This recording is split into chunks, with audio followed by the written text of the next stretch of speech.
Chapter 7. Gōng Xuanque competes over a chariot and shoots in Kaoshu.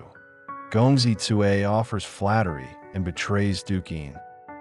When Duke Zhuang of Zhong received Crown Prince Hu's urgent dispatch, he immediately ordered the army to withdraw. Generals Zhong Yi and Gōng Zicue came to the command post and asked, "Your Grace, we are pressing our advantage. Why now the retreat?" Duke Zhuang, wise and calculating, concealed the news of Song and Wei's raid on Zheng's homeland. Instead, he said, "I was sent by royal mandate to punish Song.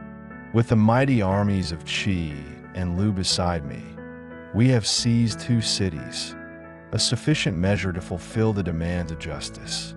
The king's court has always honored nobility. How could I claim more than I deserve? The 2 cities, Bu and Fong, shall be offered, one to Qi, one to Lu, as reward for our loyal allies.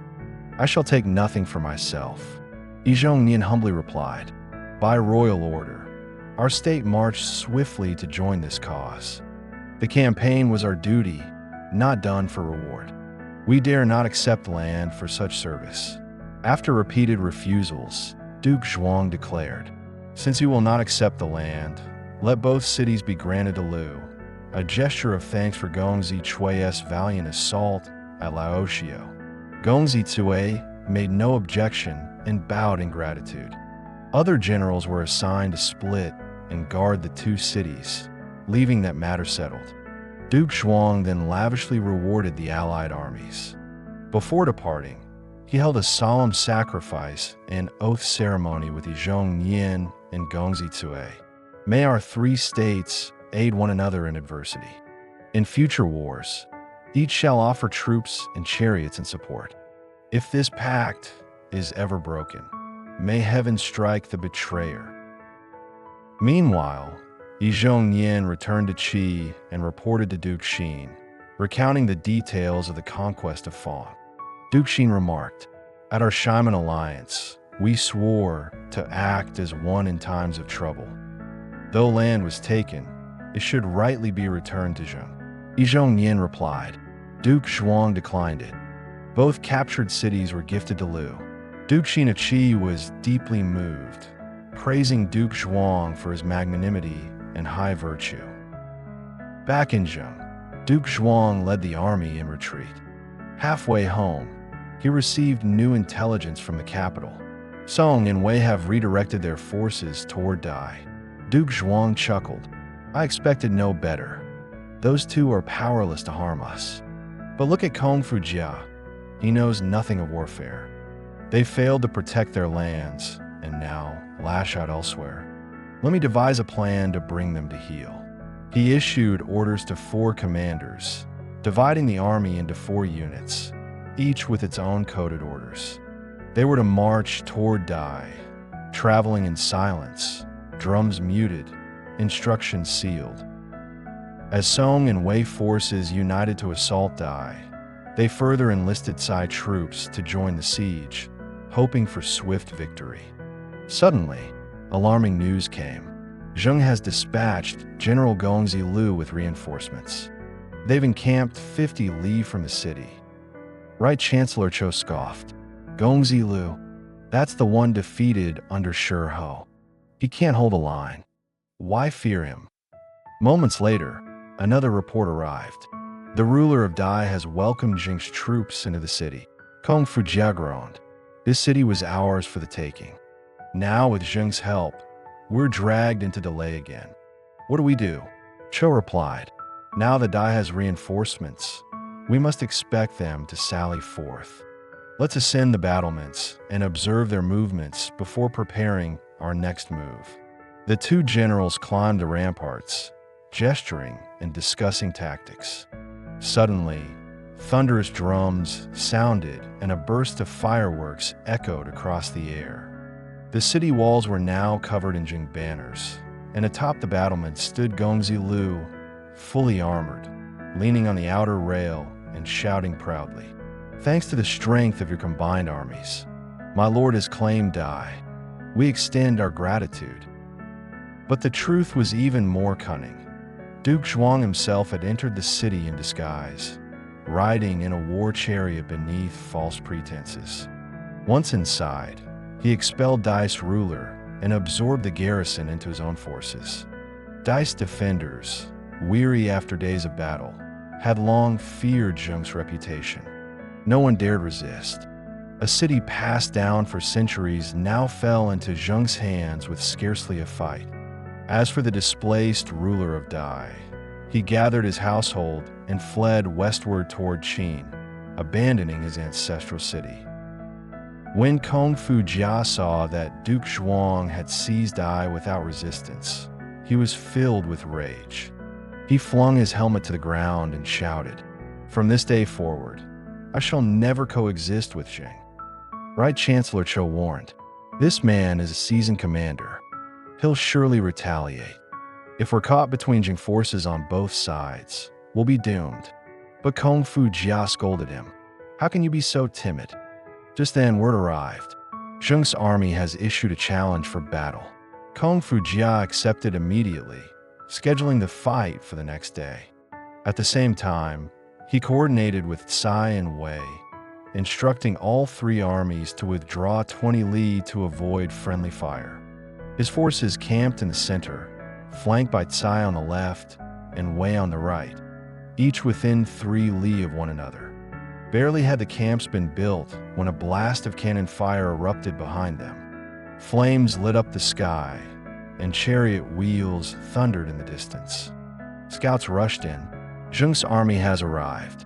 Kong Fu Jia, furious, grabbed his halberd, climbed onto his chariot, and rushed to face the enemy. But just as suddenly as it had begun, the sound of wheels stopped, and the flames vanished. As he turned to return to camp, another explosion rang out on the left flank, followed by continuous fire. Kong Fu Jia rode out to investigate. The flames died again, only for new blasts to erupt on the right, glowing faintly through the woods. He muttered, "This old fox is playing tricks with fake troop movements." He ordered sternly, "Anyone who moves without command, execute them." Moments later, the Cai camp on the left was hit hard. Reports came in, "The left camp is under attack," Kong Fu Jia declared. "Then I'll go rescue them myself." But as he exited the central gate, the right flank blazed again. Unsure which direction the enemy was attacking from, he barked at his charioteer, "Charge toward the left." The driver panicked and veered right instead, running straight into a team of chariots. They clashed fiercely for over an hour until both sides realized they were Wei troops, mistaking each other as foes. Once they clarified, they regrouped and returned to the central camp, only to find it had already been captured by Gao Tsumi of Zheng. Trying to retreat, Kong Fu Jia now saw in Cao Shu approaching from the right and Gōng Suanquo from the left, their troops closing in. Gōng Suanquo locked down Chancellor Zhou, and Cao Shu engaged Kong Fu Jia directly. The battle raged on until dawn. Realizing defeat was imminent, Kong Fu Jia fled the field, only to run into Gao Tsumi for yet another clash.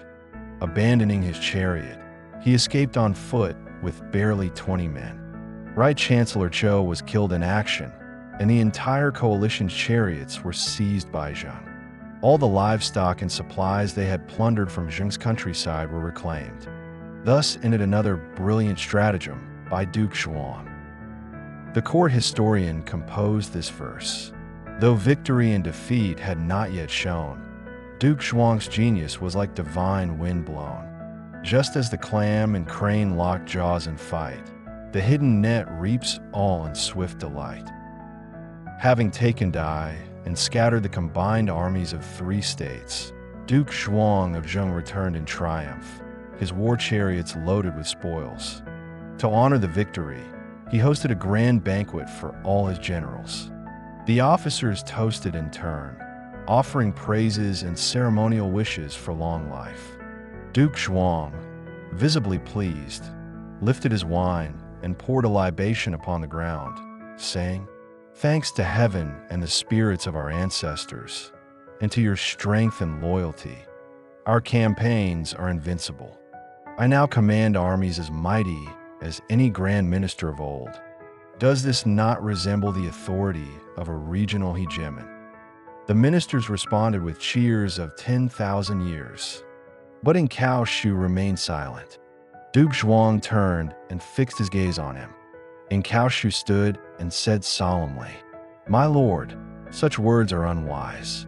A hegemon, Fangbo, is appointed by royal mandate to oversee the lords of a region.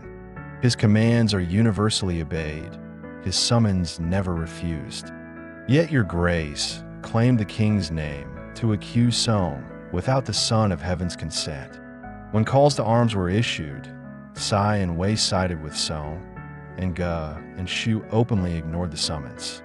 Is this truly the power of a hegemon?" Duke Zhuang laughed. "Your words are fair. Cai and Wei were soundly defeated, already a lesson taught. Now I plan to hold Ge and Shu to account. Which should we address first?" And Cao Shu replied, "Ge borders Qi, Shu neighbors Zhang. If your grace wishes to charge them with defiance, declare their guilt plainly and send troops to assist Qi in attacking Ge. Then invite Qi to join us in punishing Shu. If Ge is taken, award it to Qi. If Shu is captured, assign it to Zhang. This way, we maintain unity and shared spoils. Once the campaign ends, deliver news of our success to Zhou. That will cloak our actions with legitimacy." Duke Zhuang said, "Excellent. Let us proceed, one step at a time." He dispatched envoys to Duke Xin of Qi, explaining his plan to hold Ge and Shu accountable. Duke Xin readily agreed. He ordered Zhong Yin to lead forces against Ge, while Zheng sent Gōng Zilu with his own troops in support. Together, they marched directly into Ge's capital. The ruler of Ge, overwhelmed, petitioned Qi for peace. Qi accepted and sent messengers with Gōng Zilu to Zheng, requesting a date for the campaign against Shu. Duke Zhuang proposed a meeting in the designated territory and asked Qi to help persuade Lu to join as well. This took place in spring of the 8th year of King Huan's reign. On the way home, Gōng Zilu fell ill, returned to Zheng, and died soon thereafter. Duke Zhuang mourned deeply, saying, "Zifeng's death is my greatest loss, like the severing of my right arm." He generously honored the late general's household and appointed Gōng Ziyuan, his younger brother, to office as a senior minister. At that time, the role of chief minister was vacant. Duke Zhuang considered appointing Gao Cumi, but Crown Prince Hu privately advised, "Cumi is greedy and ruthless, not suited for such high responsibility." Duke Zhuang nodded in agreement, and instead promoted Ji Zhu to chief minister. Gao Cumi was made deputy minister, his appointment barely noted. That summer, the two dukes of Qi and Lu arrived at the designated site, where they formally met with Duke Zhuang of Zheng and agreed on the terms of their upcoming campaign. They set the date for the joint offensive, the first day of the 7th lunar month, in autumn, to assemble at Shu and launch operations together. The two dukes then departed. Duke Zhuang returned to Zheng and held a grand military review, selecting an auspicious day to perform sacrificial rites at the great ancestral temple. He summoned all his generals to the training grounds, where he unveiled a newly commissioned war banner, the famed honey locust banner, mounted on a mighty chariot and reinforced with iron braces. This banner was crafted from brocade, measuring 1.2 zhang square, roughly 4 meters, adorned with 24 golden bells, and emblazoned with 4 brilliant characters, mandated by heaven to punish the guilty. The banner pole stood 3.3 zhang tall, around 11 meters, an awe-inspiring standard of battle. Duke Zhuang declared to his assembled commanders, "Whosoever can bear this banner and march with steady stride shall be appointed vanguard," and granted the honor of the banner chariot. His words had scarcely ended when a towering general stepped forth, clad in a silver helmet, a purple robe over golden armor, and possessed of a black face, curled beard, and bold eyebrows. His presence commanded the eye. He was Minister Xia Shuing, a veteran warrior. He addressed the Duke. "Your servant can do it." Gripping the banner pole with one hand, he lifted it high, held it firm, and strode 3 steps forward, 3 steps back, returning to stand inside the chariot without the slightest breathlessness. The soldiers all burst into applause. Xia Shuing called out, "Where is the charioteer? Prepare to drive me." But before he could receive his commendation, another general stepped forward. He wore a pheasant-plumed coronet, a green brocade headband, and a robe cinched under rhinoceros hide armor. Calmly, he announced, "Marching with a banner is nothing special. I can wield it in combat." The crowd turned to see. He was none other than Minister in Cao Shu. Seeing in Cao Shu boast so boldly, the charioteer dared not step forward, choosing instead to watch from the sidelines. Cao Shu calmly lifted his robe with his left hand and unlocked the iron brace with his right. Then, with a swift leap, he reached behind and pulled the banner pole free. Seizing it firmly with his left hand, he spun once and raised it with his right, twirling it left and right like a long spear, the air whistling around it. The massive banner coiled and unfurled in rhythm, again and again, and the gathered soldiers stood stunned. Duke Zhuang burst into laughter. "A true tiger warrior. You shall bear the banner and lead the vanguard." But before he finished, another general stepped forward, a handsome young man with a powdered face and crimson lips, his hair tied beneath a purple-gold coronet, clad in green robes woven with gold thread. Pointing at Cao Shu, he shouted, "You can spin a banner. Do you think I can't? That banner is mine." He stomped forward aggressively. Seeing the youth's fierce approach, and Cao Shu gripped the banner with one hand and seized the chariot shaft with the other, then bolted away like wind on wheels. The young general refused to give chase and instead grabbed a halberd from the weapons rack, charging down the training grounds toward the main road. Duke Zhuang hurriedly sent Minister Gōng Suanhua with orders to restrain him. The young man saw that Cao Shu had vanished into the distance and returned bitterly, snarling, "That man dares insult my noble line. I shall kill him." And who was this fiery youth?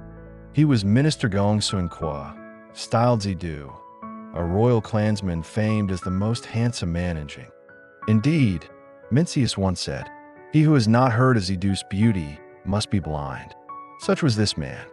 Spoiled by royal favor, arrogant yet skilled, he had long held a grudge against Cao Shu. After the incident, he returned to the training field, still seething with rage. Duke Zhuang praised both their valor, saying, "Two tigers must not fight. Let me handle this matter." He then granted carriages and horses to both Gōng Suanhua and Xia Shuing, who gratefully accepted the gifts and withdrew. The bearded historian composed this verse: "Discipline has ever ruled the field. To seize the shaft and flee, what recklessness revealed! Dojing breeds warriors fierce and brave. The unruly shall find an untimely grave." On the first day of the 7th lunar month, Duke Zhuang of Yǐng left Minister Jizhu and Crown Prince Hu to oversee the capital, while personally leading the main army towards Shu City. The Dukes of Qi and Lu had already arrived, camping 20 li from the city. The three lords met formally, exchanging bows and ceremonial courtesies. Duke Zhuang deferred to Duke Xin of Qi, giving him the central position. Duke of Lu stood to the right, while Duke Zhuang took the left. That day, Duke Zhuang hosted a lavish welcome banquet. During the feast, Duke Xin produced a scroll from his sleeve, a proclamation accusing Shu of defying its tribute duties. The message declared that the campaign was undertaken under royal mandate to punish transgression. The Dukes of Lu and Yǐng read the message and both bowed in agreement, saying, "Only with this document shall our forces have rightful cause." It was agreed that the next day, on the Gongxian date, all three armies would unite and attack. Before launching, messengers were sent to deliver the royal proclamation into the city. At dawn, all three camps fired their cannons and mobilized their armies. Shu, a modest state ruled by a minor baron, had a city with low walls and shallow moats. Yet now, it was completely surrounded by the chariots of Qi, Lu, and Zhang, packed so tightly that not a drop of water could escape. Inside the city, fear ran deep. But Baron Zhuang of Shu was a righteous and virtuous ruler, loved by his people. Citizens were determined to defend the city, and so it held fast, for now. The Dukes of Qi and Lu were not the driving force behind the campaign. They held back. It was the generals of Zheng who gave their all, each man striving, each one boasting his valor. In Cao Shu, especially eager to prove himself after Gōng Xuanqua had tried to seize his banner, was more determined than ever. On the third day, during the Wu hour, he leapt from his rotating chariot, banner tucked under his arm, and with a mighty bound, scaled Suez city wall. Gōng Xuanqua, sharp-eyed and bitter at Cao Shu's success, spotted him in the crowd. Envious of his glory, he silently drew his bow and let loose a cold arrow, striking Cao Shu square in the back. It was as if fate had marked him. In Cao Shu and the banner toppled from the wall. Yǐng, unaware of the treachery, believed Cao Shu had been struck by an enemy defender. Fueled by fury, his eyes blazing like fire beneath the midday sun, he grabbed the fallen banner and leapt atop the wall, circling the rampart and shouting, "Zheng has taken the city." The soldiers below saw the embroidered flag soaring high and believed Duke Zhuang himself had entered. Their spirits surged, and they charged upward with renewed strength. They broke down the city gate and allowed Qi and Lu forces to pour inside. All three dukes entered shortly thereafter. Baron Zhuang of Shu, seeing the situation lost, changed his clothes and slipped away, disguised among the civilians, fleeing toward Wei. Following the conquest, Duke Xin of Qi issued a proclamation to pacify the citizens of Shu, offering its lands to Duke Yǐng of Lu. But Lu's duke firmly refused, saying he could not accept territory taken by force. Duke Xin replied, "This campaign was led by Zheng. Since Lu declines the gift, the land should rightfully go to Zheng."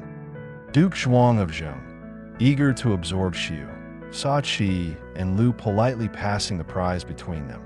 So he, too, pretended humility, offering token resistance and feigned modesty.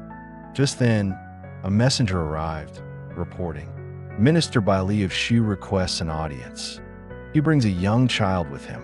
The three dukes summoned him in. Bai Li entered, weeping bitterly, falling to his knees and pleading, "Let me preserve but a thread of our ancestral line." Duke Xin of Qi asked, "Who is this child?" Bai Li replied, "Our late lord left no heir. This boy is his younger brother, Xinshen by name." The Dukes of Qi and Lu were moved, their hearts softened. Duke Zhuang, seeing their compassion, seized the moment and changed his tone. "I acted under royal orders, punishing rebellion, not seeking profit. Though the Lord of Shu has fled, its noble line must not be extinguished. Since this young heir lives, and a faithful minister remains, the state shall be returned to them." Bai Li replied, humbly, "I beg only to protect this orphan. With the land now in your grace's hands, we dare not dream of restoration." Duke Zhuang said, "I restore Shu out of sincerity. But as your lord is young and unfit to govern, I shall send someone to assist." He then divided Shu in two. The eastern portion was entrusted to Bai Li and Xinshen. The western portion was placed under Zheng's minister Gōng Xuanhua, ostensibly to provide assistance, but in truth to impose surveillance and control. The Dukes of Qi and Lu, unaware of the ploy, praised the arrangement as thoughtful and just. Bai Li and the young heir knelt in thanks, and the three lords soon returned to their respective states. The bearded poet composed this verse, accusing Duke Zhuang of deceit. Cold and cruel, no kinship warm. What bond had him with Suez worn charm? Two have split, a lord in name. To fool the world was Duke Zhuang's game. Baron Zhuang of Shu passed away in exile and Wei. His younger brother, Shu, remained in the eastern half of the partitioned state, under strict oversight from Zheng. This continued until after Duke Zhuang of Jing died. In the chaos that followed, Gōng Zhihu and Gōng Zhi fought bitterly for succession, ruling in turns, then being overthrown, until Zheng was racked with instability. During this period, Minister Gōng Sunhua died of illness, and Shu, with aid from Minister Bai Li, seized the moment to sneak back into Suez capital, restore ancestral rights, and reclaim partial autonomy. But that tale lies beyond our current scroll. Upon returning to Zheng, Duke Zhuang handsomely rewarded Xia Shuing, yet remained deeply mournful over Cao Shu's death. Though he suspected foul play, the identity of the archer remained unknown. Determined to uncover the truth, he summoned his war veterans. For every 100 soldiers, he demanded the offering of a pig.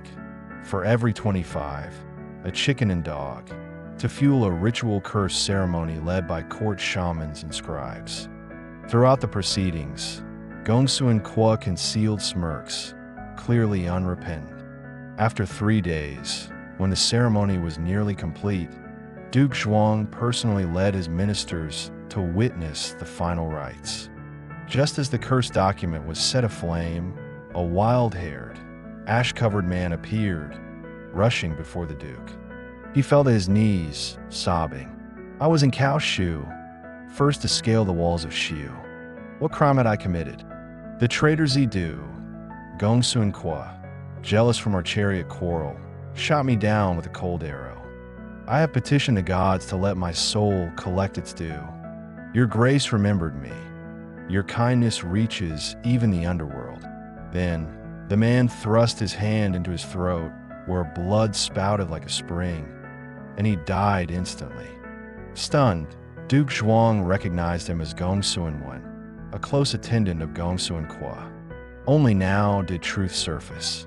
Gōng Sunhua had murdered Cao Shu out of envy. The Duke sighed deeply, moved by the vengeance of a loyal soul. To honor him, he ordered a shrine built at Yǐng Valley, later known as the Pure Filial Temple. That site still exists today in Dongfeng County of Henan, with another in Peichuan. The hermit of Longxi composed this closing verse, rebuking Duke Zhuang. The fight for the chariot barely cooled. Now the blood of heroes stains the rule. Disorder reigns, the sovereign lost. What virtue guides a king's cost? Were laws enforced and justice high, there be no need for chickens and dogs to satisfy the sky. After the conquest of Shu, Duke Zhuang of Zheng dispatched envoys to Qi and Lu, delivering ceremonial gifts as thanks. The Qi envoy returned without issue, but the envoy to Lu came back with the gifts unopened. Duke Zhuang asked, "Why were our offerings refused?" The envoy replied, "On entering Lu's borders, I learned that Duke Yǐng had been deposed by Gōng Zhi and a new ruler installed. The original letter no longer matched the current government, so I dared not deliver it." Duke Zhuang was shocked. Duke Yǐng was a modest and virtuous ruler. Why was he removed? The envoy explained, "I've heard the full account. The late Duke Hui's primary wife died early. He raised a favored concubine, Lady Zhongzi, to the status of consort. She gave birth to Gue, whom Duke Hui wished to make heir. But Duke Yǐng, born to another concubine and older in years, was favored by the ministers and enthroned instead. Duke Yǐng always honored his father's wishes, often saying, 'The state belongs to Gue. I only govern in his place until he comes of age.' Once, Gōng Zhi sought appointment as chancellor. Duke Yǐng replied, 'When Gue becomes duke, request it from him.' Yet Sui suspected that Duke Yǐng feared losing his position and harbored ill will toward Gui. He secretly advised the Duke, weapons must never be lent, nor power shared. The people support you. Once enthroned, a ruler must pass it to his descendants. Gui is now grown. If you step down, he may threaten your legacy. Let me kill him and remove this hidden danger. Duke Yǐng was horrified, covering his ears. That's madness. I've already commissioned a residence for Gui at Yuanxiu, preparing to retire and pass the throne to him soon. Sui withdrew, ashamed of his outburst, but afraid the Duke might tell Gui, leading to punishment once Gui assumed power. That night, Sui visited Gui and told him, "The Duke believes you've become a threat. Today he summoned me privately, urging your assassination." Alarmed, Gui asked what to do. Sui replied, "If he shows no virtue, let me show no mercy. If you truly wish to survive, you must act boldly." Gui hesitated. He has ruled for 11 years. The people trust him. If our plan fails, we'll suffer dire consequences. But Sui insisted, "I already have the solution." Before Duke Yǐng's ascension, he was captured in battle by Zhang and held prisoner in the home of Minister Yǐng. Back in the days of Duke Yǐng's captivity in Zhou, he had taken shelter with a minister named Yǐng, who worshipped a local spirit called Jiawu.